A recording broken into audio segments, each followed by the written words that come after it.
Chuck Jones loved to work with classical music. There's no question about that. Long-haired hair. Baton Bunny.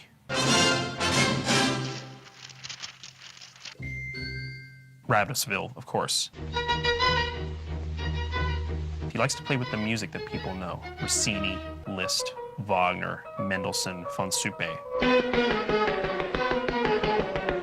And so What's Opera Doc is really Jones's respectful, yet extremely satirical approach to Wagner and the Wagner operas. And to put Bugs Bunny and Elmer Fudd into that opera is the best way to make a farce out of it.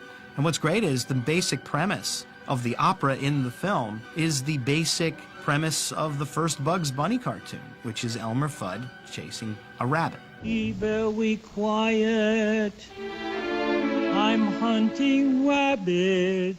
Well, Chuck never talked too much about the origins of that cartoon. He was fond of quoting Mark Twain's, "A lot of Wagner's music is better than it sounds." Michael Maltese was the writer, and Michael probably had the germ of the idea because there's a sequence similar to the parody of opera with Bugs in an earlier cartoon made during the war called Hair Meets Hair, where Bugs is being chased by a German officer, and for a few moments they go into this Wagnerian parody.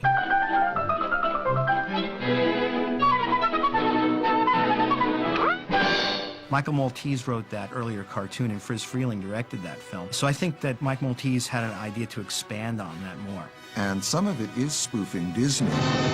Elmer's great shadows in the beginning are kind of an homage to Night on Bald Mountain and Fantasia. And Elmer Fudd is this little guy, and there's a huge cliff. Well, the animator animated Elmer Fudd. He gave it to me to make the images on the side of the mountain, on the cliffs. Chuck Jones worked very closely with Maurice Noble, whom he considered an extraordinary designer. And once he got a storyboard from Mike Maltese, he would start going over it with Maurice Noble, figuring out how the layout should work and what designs would work with it. Very flat artwork, flat backgrounds, a stylized, high artistic design was in vogue, and Maurice Noble was really a master of that. When you look at the columns with these absurd extended scroll capitals and the great swags of drapery around them that are in part spoofing the Dance of the Hours in Fantasia and in part just spoofing that look of ballet and stage design in general, he's caricaturing a physical thing, an object, in a way that very few people could. He knew exactly where to focus the eye. What's Opera Doc is full of proscenium arches, like where Bugs is lying on the chaise longue, and there's these elaborately designed little filigrees and stuff that surround the frame, but don't take your eye away from it. You know, they're just window dressing, as it were, but they give it that grandiose quality, like being in an opera house. Milt Franklin was the music director. He had been with Carl Stalling from the beginning. They knew how to, with the Warner Brothers Orchestra, to do this kind of treatment. You had Mel Blanc. Might I inquire to ask him, what's up, Doc? You had Arthur Q. Bryan. And I'm going to kill the rabbit. Both he and Mel Blanc were wonderful singers, and they could sing in character, and did. Well, it was the last great appearance of Arthur Q. Bryan, Elmer Fudd, who began as a radio tenor back in the 1920s. So he could sing. Had he not been able to sing that well as Elmer Fudd, the cartoon wouldn't have been nearly as good as it is. This was his masterpiece as Elmer Fudd. The only thing that was cut was the one scene where he said, "Fire, whitening, smog!" And it wasn't powerful enough, so they got Mel Blanc to substitute just that one line. It was like, "Fire, whitening, smog, smog!"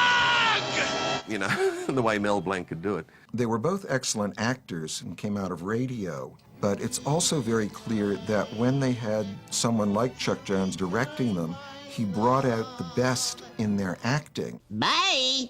That was the Wabbit. Could you play that bye just a little lower, Mel? Just bye. Bye! Bye! All right. All right, keep them rolling. Kill the rabbit. Yeah, we almost I don't have it. think I'm right yet, and I'm going to kill the rabbit, am I? That's a boy. That's fine. Bye! Three of the great stars of the Ballet Russe de Monte Carlo had posed for Disney for the Dance of the Hours, And two of them, Titania Ryaboshinska and David Lachine, went on to do a number of films at Warner Brothers about ballet. And while they were there, Chuck and some of his artists sketched them. That's why the ballet moves in What's Opera Doc are so well executed. As caricatured and as absurd as it is, when Bugs does his fish dive into Elmer's arms, he lands with perfect port de bras. His limb placement is all impeccable. That's accurate. When he does that bounce across the thing, dropping the head and all that, that's the way it's done. But who's doing it? That's what makes it. Ken Harris was the animator that Chuck always chose to do dances, and he was great at that. Ken himself was quite good on the dance floor. All of that dancing with Bugs and Elmer, all that was animated by Ken, and I did the assistant work on it. During the 50s, each of the Warner's directors had to turn out 10 cartoons a year on a 5-week schedule, plus 2 weeks for vacation. Chuck would juggle the time cards so that they could spend 6 or 7 or 8 weeks on something that was really stretching them, and a really ambitious cartoon like What's Opera Doc. I got to the point where, all of us got to the point where we can do Roadrunners very quickly. We knew it was going to take a lot of effort to do What's Opera Doc, so what we did was we all got together and decided to do a Roadrunner picture in 3 weeks, which we did. But so far as Eddie Seltzer and the business office knew, every cartoon took exactly 5 weeks. Chuck did spend a lot of time. He just wanted to do the perfect operetta. Magic helmet, and I'll give you a sample. What's Opera Doc in some ways gives people everything that they expect out of an opera, by way of generalizations, by way of all the popular tunes that they know from Wagner. Yes, I know it. I can't help it. Bugs and Elmer always know that they're in an opera. They never forget that fact, which is why Bugs at the end says, Well, what did you expect in an opera? A happy ending? he knows how an opera is supposed to end, and therefore he follows those conventions. What's great about it is that in its day, when it was made and it was released, it was not recognized, and it was not nominated for an Oscar. It was not written up or mentioned as any kind of great cinema or Chuck Jones's masterpiece or anything in those days.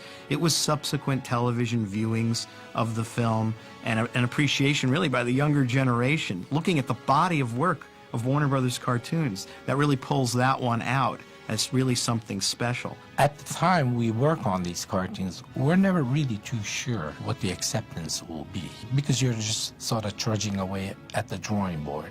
And you would see pencil tests, but the pencil tests didn't have the music going with it. But when we finally saw it on the big screen for all of the employees, we marveled at what a unique feat that was.